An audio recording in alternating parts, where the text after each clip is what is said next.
What if the conventional wisdom of retirement planning has been wrong all this time?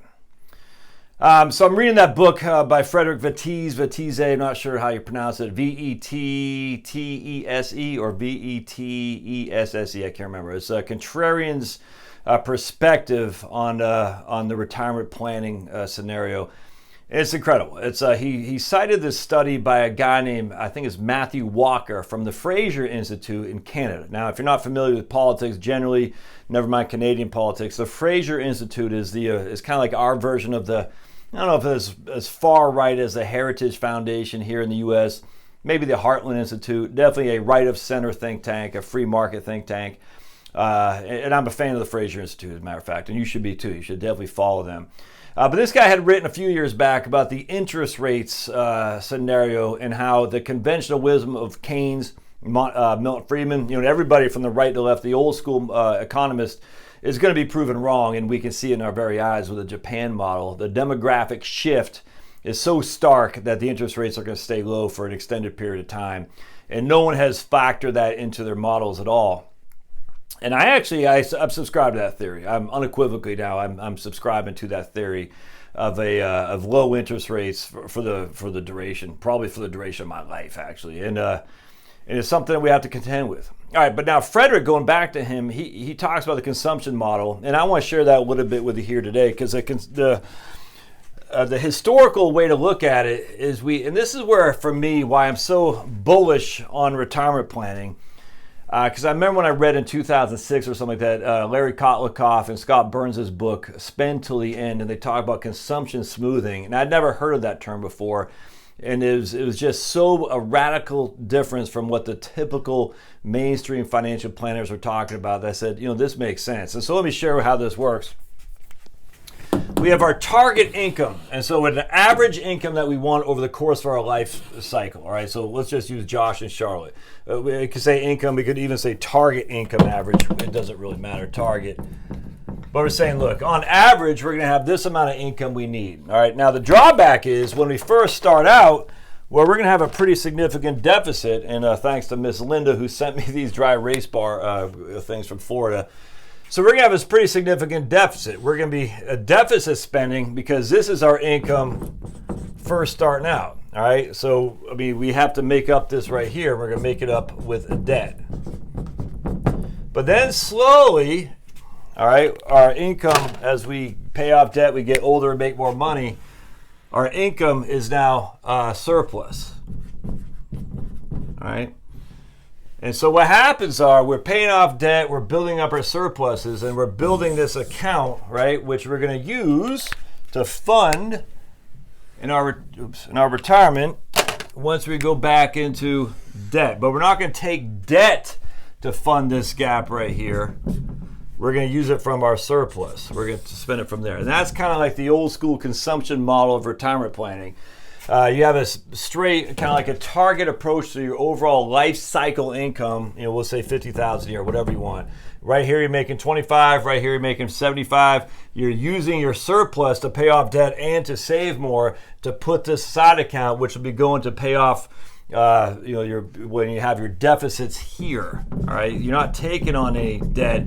You're just having a deficit spending, which in of itself makes sense. I think there's a lot going on there. Now, the interesting thing is what happens, though. Let's go back to that, and we're going to show you a different scenario way to look at that. So basically, the whole point about that exercise is this account that was down here, what if that is inadequately funded? And that's kind of like going, let me draw that again for you so you can see. So we have this, and I'm just going to use one marker. We have it like this, we have it like this, and we say, look, we have this surplus. What if this is a surplus to fund that deficit there? But what if that's inadequate? What if that is not big enough? And so what happens at some point this wipes out. There's nothing left to fund the deficit, and then you run out of money, and we can't have that. So that would be the idea behind the conventional model of retirement planning in terms of this right here being inadequate, which is thus the retirement crisis. But what if that isn't true? What if that isn't true? Let me show you what I'm talking about. All right, so here we go. Make sure that dries up nice. So we have our target income. All right, so we have a target. All right. So I agree, absolutely, unequivocally, that right out of the gate you're going to be funding. You're going to have deficit spending, and you're going to have that by taking on debt. I don't have any qualm with that at all. So I 100% agree with this. So you have a debt. You got to buy a house. You got to buy a car. You got to pay student loans. You got kids, the whole thing, and then you're going to go up here, and then you're going to have surpluses. All right. So surplus, and again, that would be. The surplus will go here into here to wipe this out and to pay and to build up your surplus account. But what if this right here tracks that? So your income starts to go down, but so doesn't maybe your income needs starts to go down. So once you retire, your surplus and your income go down simultaneously, or even your surplus, you still have a surplus because Social Security is kicking in. Maybe you got adequate rate of return here, but your spending starts dropping off, which would be the essential, what we think in the Ty Bernicki school, the reality retirement. Let me actually draw that a little bit different. So what's happening here is this is target, but it actually falls like that. And then what you thought was needed to be a surplus to have this to come and fund the difference there, what if actually your income is actually kind of like that? You see what I'm saying? So there is no surplus. Your income is always ahead of your income target. And that's, I think, the real world of things. I think you have debt on the front end, surplus on the back, and then as you get older, when Social Security kicks in and your spending goes down, that's the model that I think is what makes sense for sure. Not for everybody, but that is, and again, no one talks about this. No one talks about this, and I think it's some part to do with being nefarious, where people say the retirement crisis is a propaganda. So we need a retirement crisis to scare people to advocate for more government. We also need a retirement crisis to scare people to buy insurance products, to buy investment management products and whatnot. But in reality, is it there? Is it true? I don't think so. And so on top of that, and here's another thing too. Well, on top of that, traditional retirement say you need 80% of this income stream. See, and you're like, wait a second. I mean, that's why wouldn't you say you need 80% of this? How come it's got to be 80% of that? And so if I'm just starting out and I'm retired, this is why retirement plan. This is why I tell people, don't pay me to do retirement plan if you're under the age of 40. It doesn't make sense, man. Because what are we going to use as an income nut that we have to crack? 80% of here? No. You have no idea what it's going to be. But on the same point, why do we need 80% of this? I mean, our target income over our lifespan is that. Why would we need 80% of this? Why not 80% of that? Oh, well, because this doesn't make sense. Why would you use 80% when you're just starting out the gate? Why would you use 80% of your most income time, especially when you have surpluses, which are going to use to pay off debt and going to use to save? Because once you hit retirement, you're no longer going to be putting the surplus to pay off debt, surplus to save. So these two things are going to track.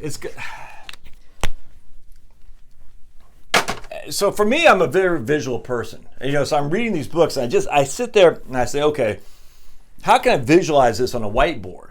Because for me, it helps to explain to my own head. Because look, my head is weird, man. I mean, everyone has a different way to learn. But I sit there and think, I get it. Debt, surplus. The part, though, is this right here is a third part of this. So you got 1, 2, 3. You got the first, second, third phase. Now, I'm at the latter stage right here. I mean, this is where I am. I'm halfway, probably a little bit maybe here, actually. Halfway there in my surplus. And I hate to even say, I guess I could say surplus. But why would I model a retirement plan 80% of this right here? It doesn't make sense. Because man, your consumption is considering paying off debt and adding to your retirement accounts or whatever it is. And once you're in retirement, these two things go away. On top of that, your taxes go away for the most part, depending if you do it smart. It's nuts to me. So And on top of that, we're assuming that this right here stays flat while this goes down, and we have this debt gap we need to cover. And do we? I don't know. Anyway, so I just want to share that with you. I think it's pretty interesting, frankly. And I'm a big fan of that book. It's got me thinking a lot. A big fan of what the guys at the Fraser Institute put out. So I hope you find this helpful for sure. Conventional wisdom is just wrong, man. It's just wrong. And again, I think it's Occam's razor. The simple answer is usually the right one. In this case, I think the simple answer is it makes sense for the first two categories, but the third category, what the traditional theory is leaves a lot to be desired. All right, thanks.